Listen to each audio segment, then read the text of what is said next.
नमस्कार दोस्तों, स्वागत है आपका हमारे चैनल टेल्स बाय यशु पर।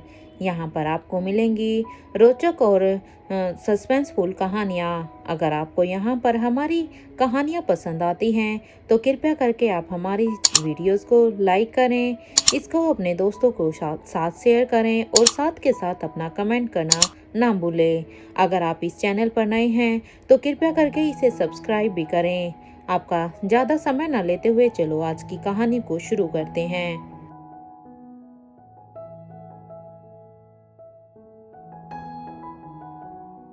पिछले एपिसोड में हमने सुना था कि जब धनंजय पीरामल और साथ में रेवती जब दोनों ही कार कंपटीशन से वापस मारवा हाउस आए तो वे वहां पर देखते हैं कि बाहर एक लड़की बारिश में भीग रही थी। रेवती उसे देखकर कहती है कि ये तो बारिश में बीमार हो जाएगी, इसलिए धनंजय अब गाड़ी से उतरकर वहां पर आयशा के पास आता है और कहता है कि आप बारिश में ऐसे क्यों भीग रहे हैं। तब धनंजय की बात को सुनकर आयशा कहती है, क्यों, क्या बड़े घरों में लोग भीगते नहीं है क्या उन्हें बारिश में भी भीगने से प्रॉब्लम है। आयशा के इस सवाल पर अब धनंजय ने कहा, नहीं ऐसी तो कोई भी बात नहीं है, आपको जो मन करे आप वो कर सकती हैं। वैसे मैंने ज्यादा दिल्ली घूमी नहीं है, अगर कल आपके पास टाइम हो तो क्या आप मुझे कल अपने साथ दिल्ली घुमाएंगी। धनंजय पीरामल की ये बात सुनकर अब आयशा उन्हें हैरानी से देखने लगती हैं, क्योंकि धनंजय ने सीधे सीधे उनके साथ घूमने के लिए बोल दिया था। आयशा भी समझने की कोशिश करती हैं कि आखिर अब वो धनंजय को क्या ही जवाब दें। कुछ देर तक ऐसे ही धनंजय को देखने के बाद अब आयशा ने कहा, ये आपकी ही फैमिली है, आप अपनी फैमिली के साथ भी तो जा सकते हैं, आप जिसे भी कहेंगे वो आपको वहां पर घुमा देगा। ये सुनते ही अब धनंजय आयशा को एक इम्प्रेसिव लुक देता है, क्योंकि आयशा ने इस बात को बड़ी ही समझदारी के साथ अपने ऊपर से टाल दिया था। आयशा ने सीधे सीधे मना भी नहीं किया था ताकि धनंजय को, क्योंकि धनंजय खुद हंसराज का भाई था, ताकि धनंजय को भी बुरा ना लगे और वो उसके साथ उसे घुमा भी ना सके। इसलिए अब उसकी समझदारी को देखते हुए ही अब धनंजय उसे इम्प्रेसिव लुक देता है। यहाँ पर अभी आयशा अब वहां से जाने ही वाली थी क्योंकि अब आयशा वहां पर और ज्यादा नहीं रुक सकती थी। आयशा समझ गई थी कि अगर वो यहाँ पर और ज्यादा रुकी तो पता नहीं और उसे और कौन से ही सवालों के जवाब देने पड़ेंगे, क्योंकि आयशा के लिए मारवा हाउस बिल्कुल ही नया था और वो तो बस अपनी माँ के इलाज के लिए यहाँ पर ना चाहते हुए भी ये शादी कर रही थी, लेकिन वो इसमें खुश नहीं थी।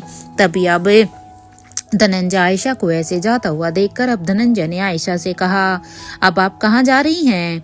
अगर मेरी माँ ने आपको ऐसे जाते हुए देख लिया ना तो वो मदर इंडिया बन जाएगी, क्योंकि मेरी माँ को बिल्कुल भी ये सब पसंद नहीं है। उसके बाद तुम्हें वो न जाने कितना ही डांट लगाएंगी और मैं इस बात की गारंटी नहीं ले सकता। सो प्लीज अगर आप मेरा कहा माने तो आप अभी पीछे के रास्ते से जाइए, क्योंकि अगर सच में माँ ने आपको यहाँ से जाते हुए देख लिया तो वो पता नहीं आपको क्या क्या बोलने वाली हैं, और उनके सामने तो शायद मैं भी आपको बचा नहीं पाऊंगा। वैसे बारिश में भीगने के बाद अगर मैं सच कहूँ तो अदरक वाली चाय पीने का मजा ही कुछ और है, क्योंकि आप पूरी तरह से बारिश में भीग चुकी हैं।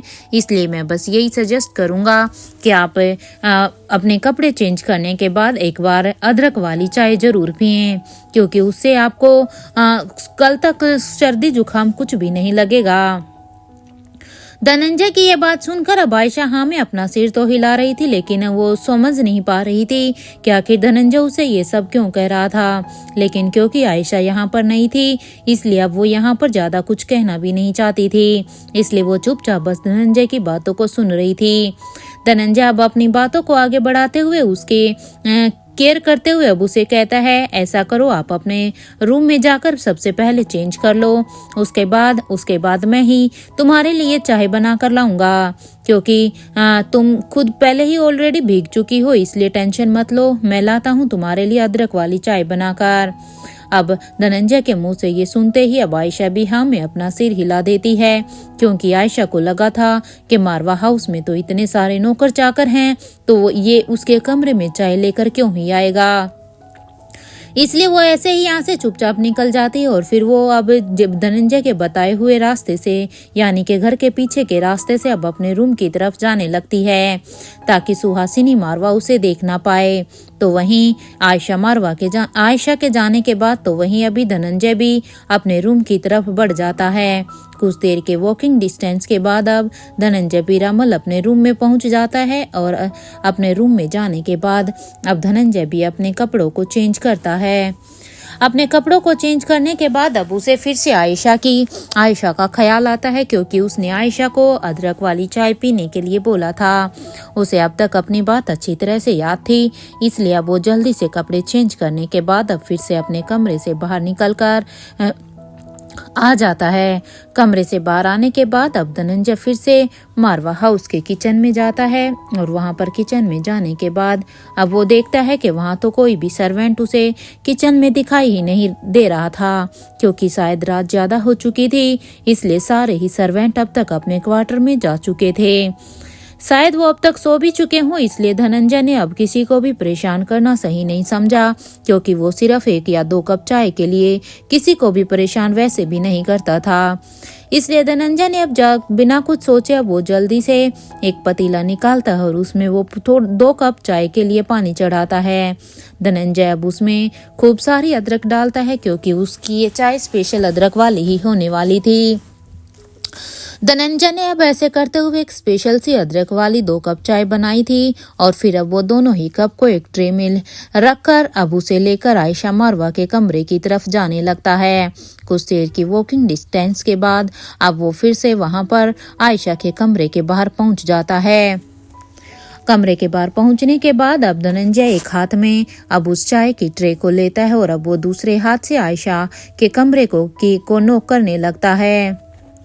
कमरे का नॉक की आवाज सुनते ही आयशा भी खुद एक बार तो कंफ्यूज हो जाती है कि आखिर इस समय कौन होगा, क्योंकि आयशा को भी अंदाजा नहीं था कि सच में धनंजय उसके लिए चाय बनाकर लेकर आएगा।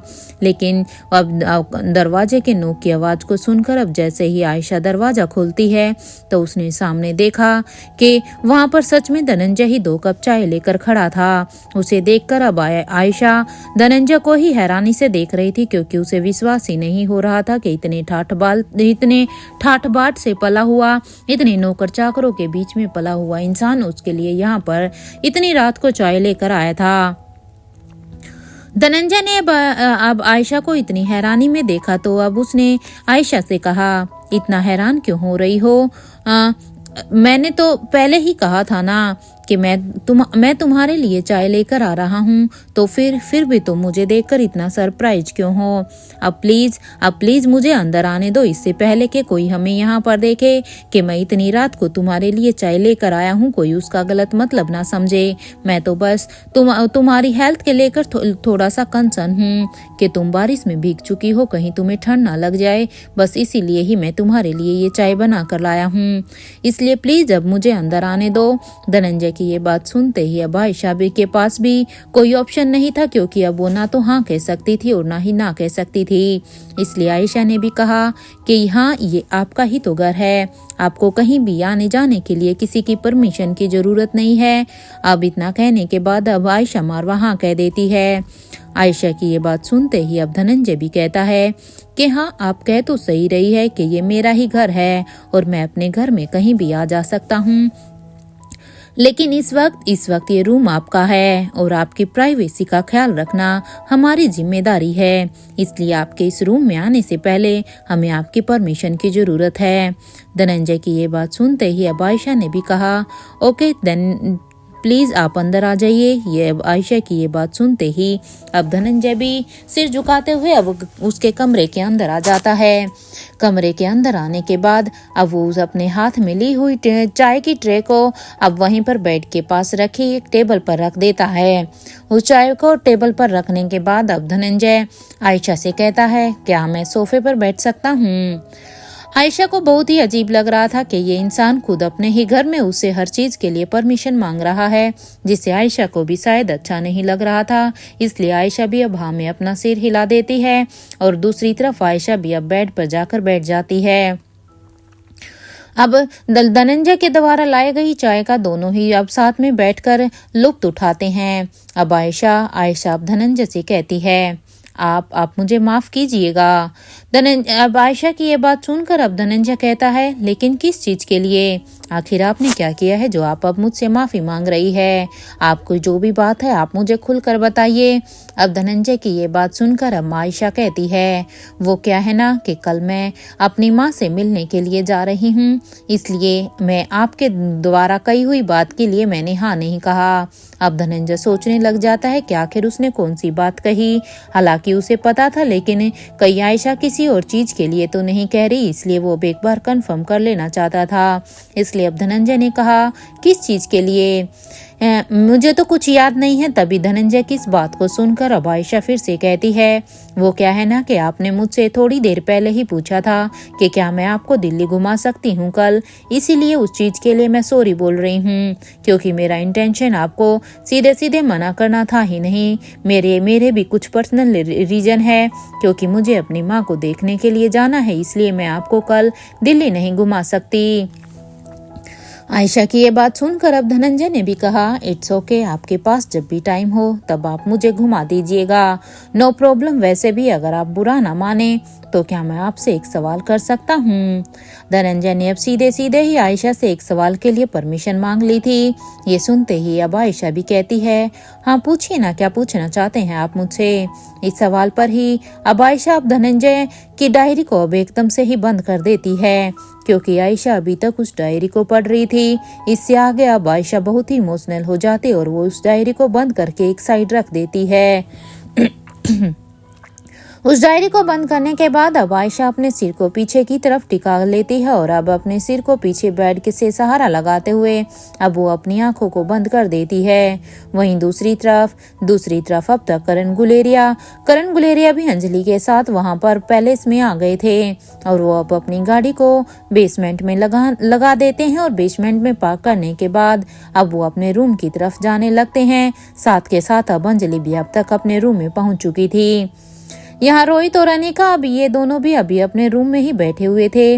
अनिका अब रोहित से बैठे हुए पूछती है कि मिस्टर मारवा, क्या मैं एक बार आपके पापा को एग्जामिन कर सकती हूँ क्या? क्योंकि देखो उनकी रिपोर्ट तो मैं पूरी तरह से पढ़ चुकी हूँ, लेकिन मैं चाहती हूँ कि मैं उन्हें पर्सनली एक बार अच्छी तरह से उनकी पूरी बॉडी को एग्जामिन कर सकूँ। अनिका की ये बात सुनकर अब रोहित कहता है, हाँ अनिका कर सकती हो, लेकिन पहले तुम राजलक्ष्मी से सब डिस्कस कर लो, उसके बाद ही मैं तुम्हें ये सब बता सकता हूँ। अपनी बात को पूरा करने के बाद अब रोहित कहता है, वैसे अनिका एक बात है, अगर तुम चाहो तो क्या मैं बताऊं? रोहित की ये बात सुनकर अब अनिका कहती है, मिस्टर वर्मा, मैंने आपको कितने बार बोला है कि आज आपकी जो भी बात हो, जो भी सवाल हो, आप जो भी कुछ कहना चाहते हो बेझिझक कहा करो। तभी अनिका की ये बात सुनकर अब रोहित सीधा ही कहता है, ओके देन अनिका, क्या तुम्हें पता है कि आकाश के पापा कौन हैं? रोहित ने अब सीधे सीधे ही अनिका से उसके पापा के यहाँ पर आकाश के पापा के बारे में पूछ लिया था। रोहित के मुंह से अब एकदम से आकाश के पापा का ये सवाल सुनकर अब अनिका एकदम से ही हैरान हो जाती है कि आखिर अभी रोहित को ये बात कैसे सूझी, क्योंकि अनिका भी आज तक नहीं जानती थी कि आखिर आकाश का पापा कौन है। इसलिए अब अनिका हैरानी से अब रोहित को ही देख रही थी। अब अनिका की आंखों में हैरानी देखकर अब रोहित भी समझ जाता है कि हाँ, अनिका को उनके बारे में कुछ नहीं पता है। इसलिए अब अनिका फिर से रोहित से कहती है, लेकिन मिस्टर मारवा, मुझे तो उसके बारे में नहीं पता, लेकिन क्या आप जानते हैं कि वो कौन है? क्योंकि जिस तरह से आप मुझसे पूछ रहे हैं, मुझे पता नहीं क्यों अब ऐसा लग रहा है जैसे आप उनके बारे में अच्छी तरह से जानते हैं कि कौन है। क्या सच में ऐसा है मिस्टर मारवा, क्या आप उनके बारे में जानते हैं? अनिका की ये बात सुनते ही अब रोहित भी हाँ में अपना सिर हिला देता है और एक स्माइल भी करता है। अब जिससे अनिका समझ जाती है कि रोहित को आकाश के पापा के बारे में अच्छी तरह से पता है। और अब रोहित अपनी जगह से उठता है और अब वो अपने अलमीरा के ड्रॉर के पास जाकर अब वहां से एक फाइल को निकालता है और उस फाइल को निकालने के बाद अब वो अनिका को देते हुए कहता है, अनिका तुम खुद ही इसे पढ़ लो, तुम्हें अपने आप ही पता चल जाएगा कि आकाश के पापा कौन है। रोहित की अब ये बात सुनकर अब अनिका भी अब जल्दी से उस फाइल को अपने हाथ में लेती है और अब वो उसे साइड में रखकर कुछ सोच रही थी कि तभी अब उसके रूम के दरवाजे पर अब कोई नॉक करने लगता है। दरवाजे पर नोक की आवाज सुनते ही अब अनिका कहती है, मिस्टर मारवा आप रुकिए, मैं देखती हूँ कि आखिर कौन आया है। ये कहते हुए ही अब अनिका दरवाजे के पास जाती है दरवाजे को खोलने के लिए। अनिका जैसे ही दरवाजे के पास पहुंचती है तब वो दरवाजा खोलती है तो वहां पर दरवाजे के बाहर सामने अब्दुल और चिराग आए हुए थे। इतनी रात को दोनों को वहां पर देखकर अब अनिका हैरान जरूर होती है। अब अनिका दोनों को ही इतनी रात को वहां देखकर अब कहती है, क्या बात है आप दोनों यहाँ पर, और वो भी इस वक्त, आप दोनों अंदर आइए। ये सुनते ही अब चिराग और अब्दुल वे दोनों अनिका को ग्रीट करते हैं और वो दोनों ही अब अंदर आ जाते हैं। अंदर आने के बाद अब वहां पर अब्दुल अब दरवाजे को बंद कर देता है और फिर वो अपने सर और मैडम दोनों को ग्रीट करते हैं और अब वो कहते हैं कि हमें आप दोनों से कुछ जरूरी बात करनी है।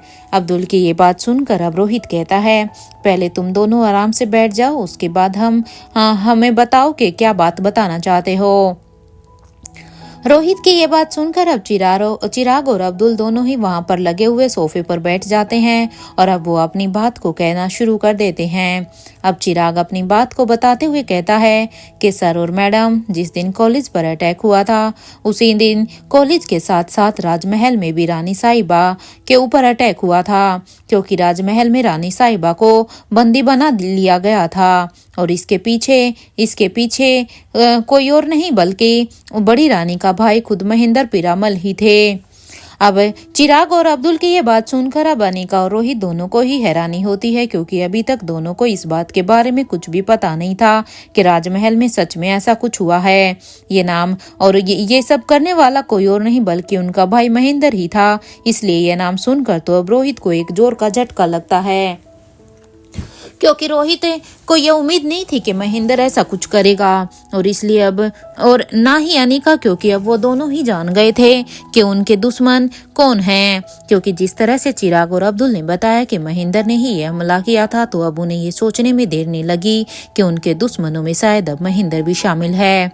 चिराग अब उस दिन राजमहल में जो भी कुछ घटना हुई थी वो सब कुछ अब तक अनिका और रोहित को बता देता है कि किस तरह से रानी साहिबा को किडनैप किया गया था और उसके बाद बच्चों ने ही बड़ी ही सूझबूझ से उनको बचाया था और बच्चों की बहादुरी ने वहां पर कैसे कैसे क्या क्या काम किया था।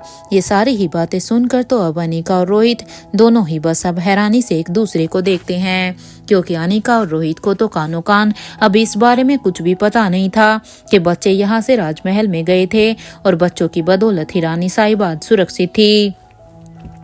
ये सब सुनने के बाद अब रोहित चिराग से पूछता है, गौतम गुलेरिया जिंदा है? क्या बात कर रहे हो तुम? इस सवाल का जवाब देते हुए अब चिराग कहता है, मिस्टर करण गुलेरिया ने उन्हें वहां पर अधमरा करके छोड़ दिया था किचन में ही, और उनके छोड़ने के बाद बच्चों ने उसका इतना बुरा हाल किया था कि मैं आपको बता नहीं सकता, क्योंकि जो रही सही कसर करण गुलेरिया ने छोड़ दी थी वो सब बच्चों ने पूरी कर दी थी। और उससे अब रानी साहिबा बच्चों के पूरा करने के बाद फिर रानी साहिबा ने भी उनका कोई भी ट्रीटमेंट नहीं कराया था, इसलिए अब वो जिंदा नहीं है। और हाँ, हमें अपने सोर्स से पता चला है कि उन सभी की ही बॉडी पेरिस स्पेशल डिपार्टमेंट के हेडक्वार्टर में है, क्योंकि वहां पर गौतम गुलेरिया के साथ साथ मनीषा गुलेरिया और कामिनी गुलेरिया इन सब की भी मौत हो गई थी। उन तीनों की ही मौत राजमहल में हो गई थी और उनकी बॉडी स्पेशल डिपार्टमेंट के लोग ले गए थे। और इतना ही नहीं, कॉलेज में रघुवीर शेखावत की बॉडी भी उनके अंडर में ही है, क्योंकि कॉलेज में से उन्होंने उसकी बॉडी को भी उठा लिया है। ये सारी ही बातें सुनकर अब अनिका भी यही सोचती है कि कहीं यही वजह तो नहीं थी कि भूमिका मुझे सुबह सुबह कॉल कर रही थी। अब अनिका सारे ही पॉइंट्स को जोड़ने की कोशिश कर रही है, क्योंकि सुबह उसने भूमिका की बहुत सारे कॉल्स को देखे थे, लेकिन भूमिका ने फिर उसे कहा था कि वो आकर उसे सब बताएगी। चिराग और अब्दुल की सारी ही बातें सुनकर अब रोहित ने कहा कि राजीव गुलेरिया की क्या अपडेट है, क्योंकि मैंने तुम्हें उसके बारे में अप टू डेट रहने के लिए कहा था। रोहित के इस सवाल पर अब चिराग कहता है, सर अभी तो ऐसा कुछ भी नहीं कर रहे हैं वो। चिराग की ये बात सुनकर अब अनिका कहती है, चिराग, तुम अपने आदमियों से कहो कि शीला मौसी और दमयंती का भी पता लगाए। वैसे तो दोनों का जिंदा होना इम्पॉसिबल है, लेकिन फिर भी अगर वो दोनों अभी बच भी गई है ना, तो उन्हें अब की बार इससे भी बुरी मौत दूंगी। अब की बार मैं उन्हें अपनी आंखों के सामने जिंदा नहीं छोड़ने वाली हूँ, अगर वो बच भी गई होंगी तो। ये अनिका की ये बात सुनते ही अब अनिका की आंखों ये कहते हुए ही अब अनिका की आंखों में बहुत ही जोर का गुस्सा था। वहां पर खड़े हुए सभी ने अब तक वो गुस्सा देख लिया था। अनिका की ये बात सुनकर अब चिराग कहता है, ओके मैडम, हम अपने आदमियों को उन्हें ढूंढने के लिए लगा देते हैं। जितनी जल्दी हमें उनके बारे में कोई भी सबूत मिलता है तो हम आपको उसके बारे में अपडेट देते हैं, चाहे वो जिंदा हैं या वो मर चुकी हों। ये कहते हुए ही अब चिराग और अब्दुल दोनों ही अब उनके रूम के दरवाजे को खोलकर वहां से उन्हें भाई बोलकर वहां से बाहर निकल जाते हैं। या अनिका को ऐसे गुस्से में देखकर अब रोहित कहता है, क्या हुआ है अनिका तुम्हें? तुम इस तरह से इतना गुस्से में क्यों आ गई थी? रोहित की ये बात सुनकर अब अनिका कहती है, कुछ नहीं मिस्टर मारवा, लेकिन हाँ, जिसने आपको हर्ष करने की कोशिश की है मैं उसे बिल्कुल भी नहीं छोड़ूंगी। उसे जिंदा रहने का कोई हक ही नहीं है, जिसने खुद अपना बन के तो तुम्हारे ऊपर इतने जोर से वार किए थे।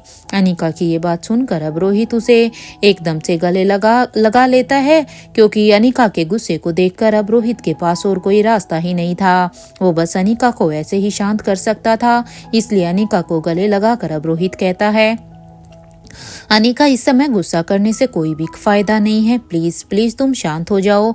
मैं तो अब पूरी तरह से ठीक हूँ और मुझे पता है जब तक तुम मेरे साथ हो मुझे कुछ हो भी नहीं सकता।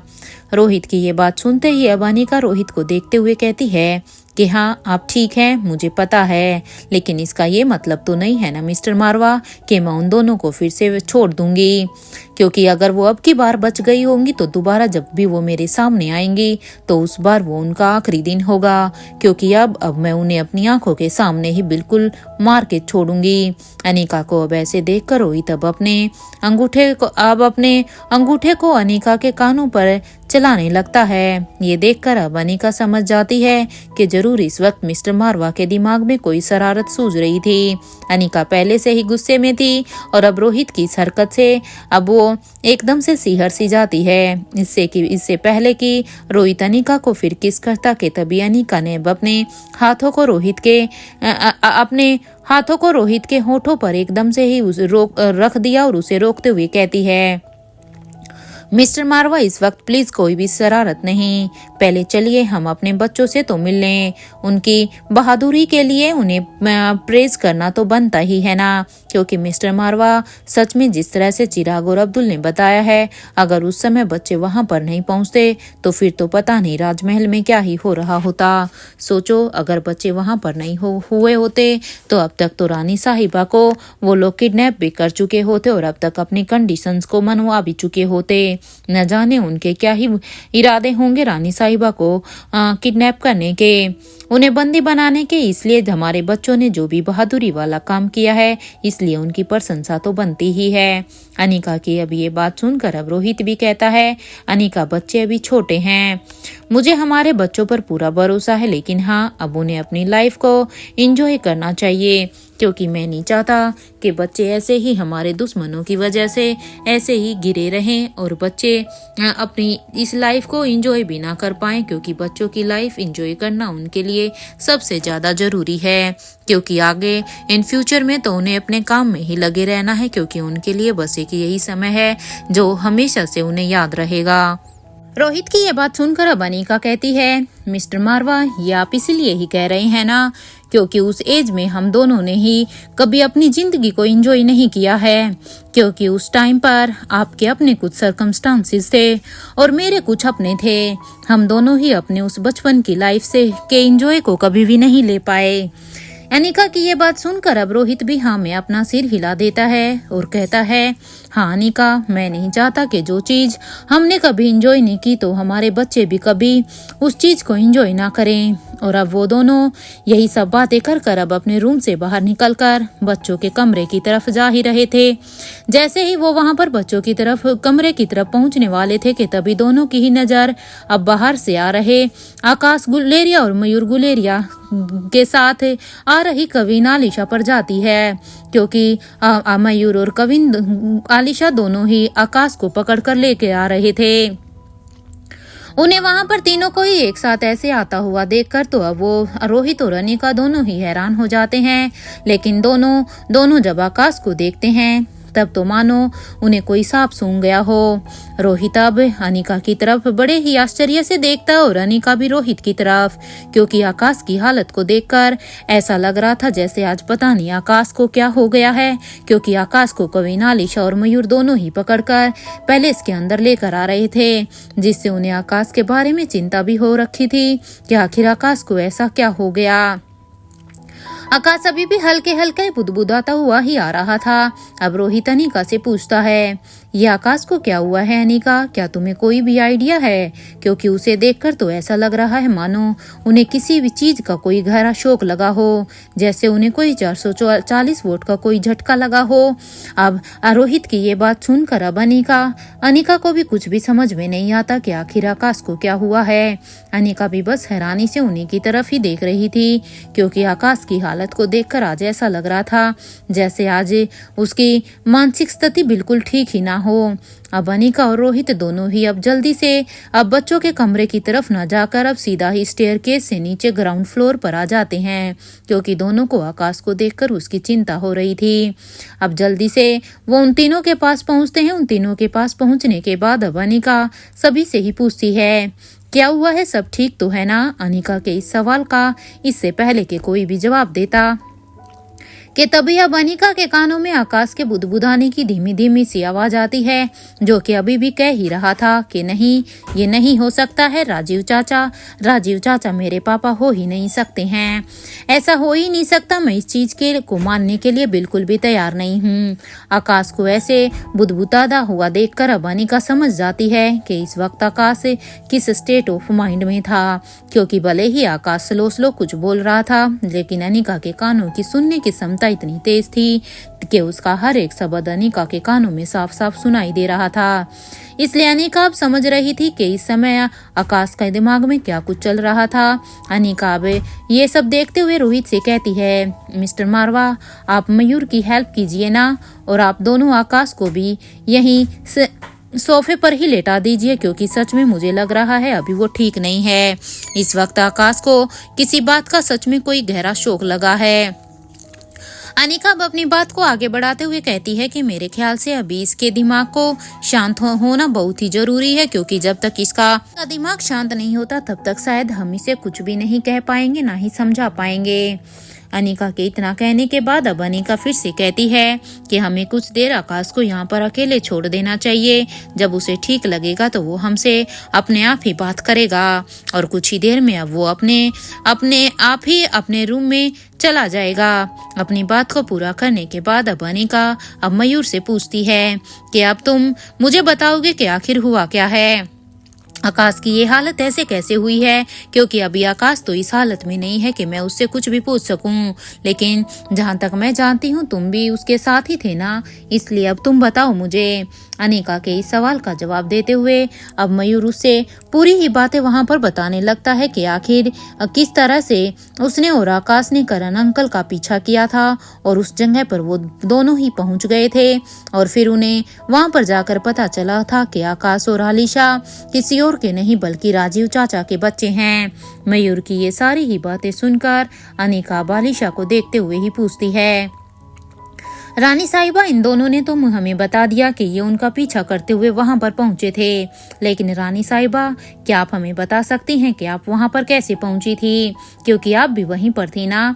अब अनिका का ये सवाल सुनकर अब आलिशा अब अनिका से कहती है, वो क्या है एक्चुअली हम अपने राजमहल से यहाँ मिस्टर करण गुलेरिया से मिलने के लिए निकल रहे थे, लेकिन जब हम आधे रास्ते पहुंचे ही थे कि तभी हमें मिस्टर करण गुलेरिया और मिसेज अंजलि मल्होत्रा दोनों ही कहीं बाहर बाहर जाते हुए दिखाई दिए और कुछ ही दूरी पर आकाश और मयूर भी थे, क्योंकि वो दोनों भी उनका पीछा कर रहे थे।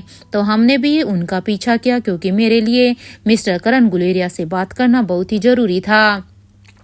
इसलिए मैं भी वहां बीच रास्ते से ही इनके पीछे अपनी गाड़ी को मैंने भी घुमवा लिया था और हम वहां तक पहुंच गए थे।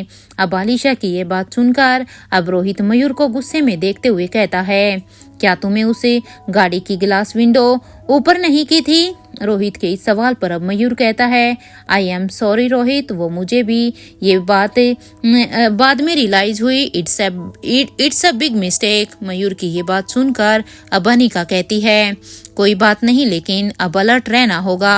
हमें पता नहीं है कि कब किस दुश्मन की नजर हम पर है, क्योंकि जैसे ही यहाँ पर रोहित को पता चला कि कविन आलिशा ने उन्हें देखा था, तो अब वो सीधे ही उससे सवाल करता है कि तुम सबको पता है ना कि महल से जाना कितना ही रिस्की है, और अगर तुम्हें किसी ने भी देखा होता उस क्लास में से, तो पता है ना कि हमारे दुश्मन जो हर एक चीज के लिए पहले से ही इंतजार कर रहे हैं, वो हमारे ऊपर अटैक करने के लिए तैयार रहते हैं, तो क्या ही होता। इसलिए अब अनिका भी आलिशा को देखकर कहती है, आलिशा आप पापा से क्यों मिलना चाहती थी, क्या आप मुझे बता सकती हैं?